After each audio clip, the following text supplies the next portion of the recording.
kepada UNIFIL. Pada 10 Oktober pukul 5.05 local time telah terjadi serangan langsung terhadap bangunan tower pengamatan OP4 di Green Hill, Nakura.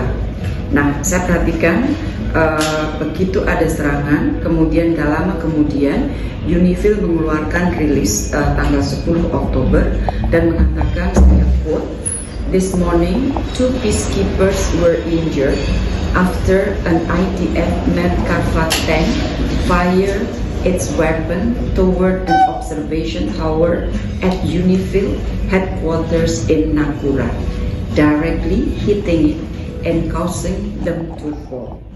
Dua prajurit TNI yang bertugas sebagai pasukan penjaga perdamaian PBB di Lebanon terluka setelah terkena serangan Israel pada Kamis 10 Oktober 2024 waktu setempat.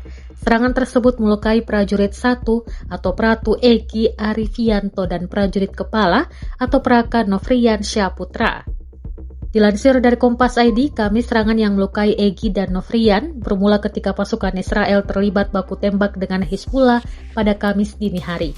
Baku tembak tersebut berlangsung beberapa jam hingga pagi hari. Israel kemudian mengerahkan beberapa tank di sekitar markas UNIFIL. Tank yang dikerahkan Israel juga menembak ke berbagai arah. Pada pukul 5 waktu setempat, penjaga UNIFIL yang berada di menara lain melaporkan bahwa menara tempat Egi dan Nofrian bertugas dibidik oleh Israel menggunakan laser. Tidak berselang lama, Israel menembakkan peluru ke arah menara tersebut. Evakuasi terhadap Egi dan Nofrian baru dilakukan 10 menit setelah Israel menyerang.